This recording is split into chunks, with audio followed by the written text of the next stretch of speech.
let's take a look again at this video in the context of that Texas statute.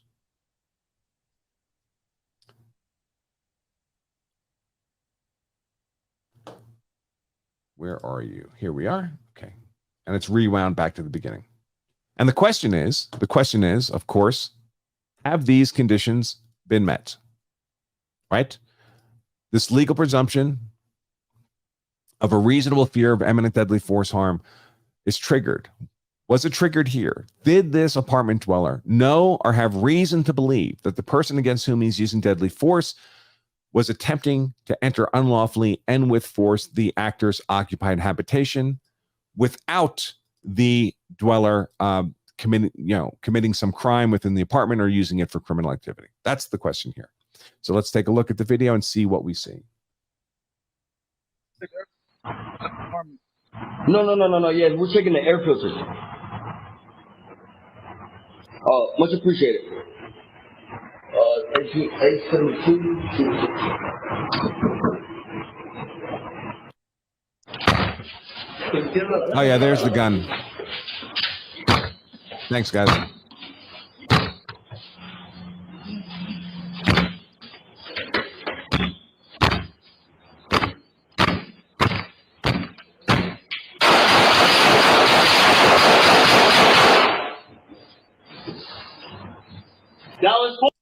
Okay, so clearly the guy with the blue bandana had a pistol in his hand there. Thanks for pointing that out, Steve Gosney and others. So there's no ambiguity about proportionality. Clearly there was a deadly force threat. And by the way, any state in which someone's forcibly entering your home with the apparent intent to commit a felony therein, and there's no other explanation for them having a gun in their hand, would privilege the use of deadly defensive force. I mean, it's straight up self-defense would do that, right?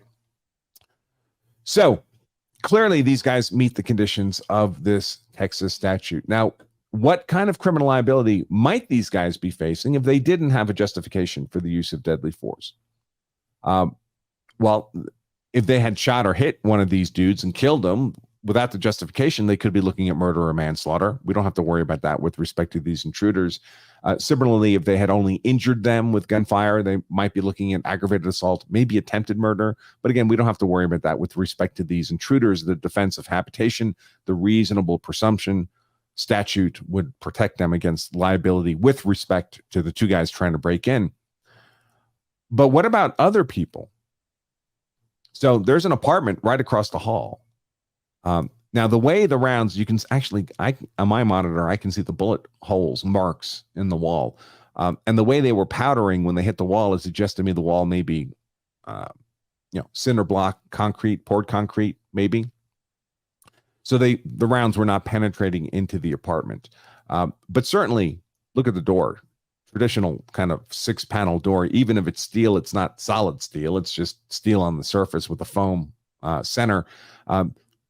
Even pistol rounds will punch through that pretty readily. Did they commit an act of reckless endangerment here to the innocent parties in that other apartment? I mean, did they put them at risk of death or serious bodily injury? I mean, they didn't know where they were shooting. Really, did they? It doesn't seem like it. Now, we don't know what they said, of course. I don't have any evidence about what they might have made statements about. But when you're firing rounds in this scenario, is it possible rounds go through that door and strike and kill someone or maim someone, man, woman, child in that apartment? They're not doing anything wrong. Why should they get shot? Well, reckless endangerment, recklessness, of course, is the creation of a substantial and unjustified risk of death to another and deliberately ignoring that risk, and then death results. That's what reckless manslaughter is. The Alec Baldwin situation, right? In his case, he pointed a loaded gun at a woman and killed her with it. Arguably not intentionally, but he didn't ensure the gun was not loaded before he pointed the gun at her, killed Helena Hutchins. We'll have a case about a show about Alec Baldwin this week, by the way, because there's some suggestion that the charges, he was charged with manslaughter originally. The charge was dismissed back in April without prejudice. So the prosecution is reserving the right to bring the charges back. And there is some new interesting evidence in that case. So maybe he'll be recharged. We'll see. But that's a different show. Here, of course, what the apartment dweller who fired the shots would argue is that perhaps I did create a substantial risk of death to others, but the risk was not unjustified. It was justified under this defensive habitation provision, this legal presumption provision. It would be interesting to know, because it is somewhat remarkable that every round hit what appears to be a cinder block wall, which I would argue is, at least with pistol rounds, you're not likely to create a risk to anyone on the other side of the wall. All the rounds appear to have hit the wall and not the door, which would be no protection at all from gunfire. Was that intentional? Did they know where they were shooting? Or did they have an awareness of the angle? Because it appears they shot through their own door, closed door. So clearly the bullets go right through a door, right? Did he make a deliberate decision to fire through his own door? Assuming, obviously, it appears these doors are directly across the corridor from each other. Did he make a deliberate decision to fire at an angle?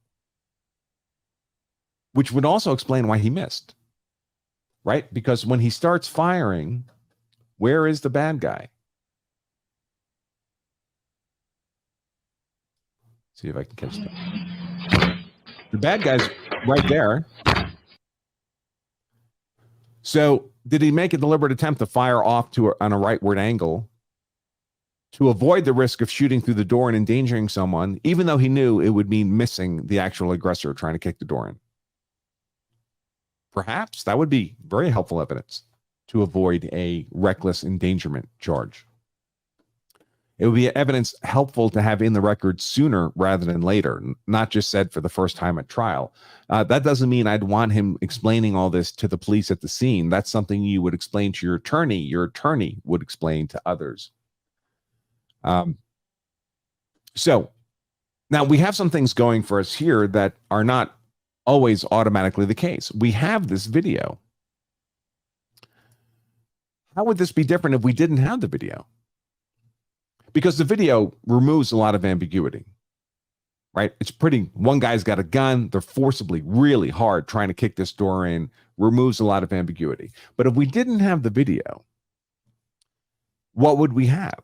Because the bad guys ran away and they're not going to provide testimony incriminating themselves, obviously. So they're gone.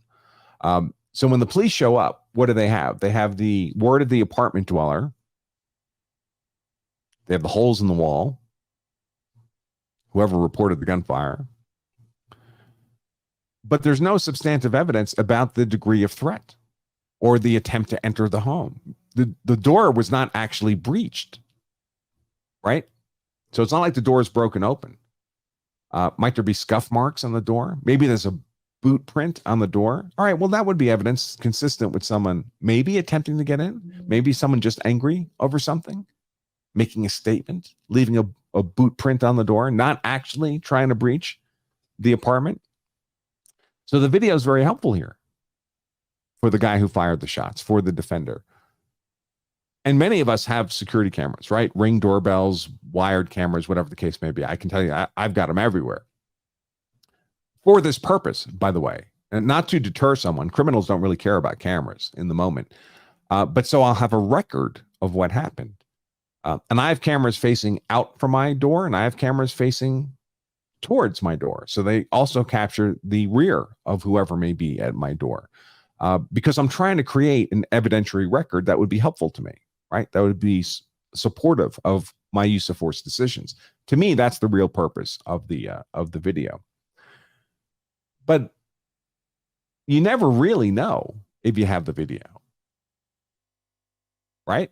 Ring doorbell cameras operate off batteries. Sometimes the batteries go dead. Mechanical stuff just fails. Electronic stuff can just fail. Maybe there was a lightning strike near your home and it just fried all your Ring cameras, fried your Ring doorbell. You never even noticed. So you don't really know you have the video until you go check and find out you have the video. So something to keep in mind. It's I would discourage you from making use of force decisions on the grounds that you have video. The video should be thought of as a bonus if it turns out you actually do have it. Don't presume you have it just because you have a camera set up. Now, one alternative here is there are, of course, like the Ring systems, for example, you can get these little displays inside your home or on the app on your phone where you can be watching the image from the camera in real time. I think then it's safe to presume that it's being captured, and it enables you to make tactical decisions based on what's actually happening, what's on the other side of that visual barrier, because you can get the benefit of the camera angle. It would be interesting to know if these guys were doing that.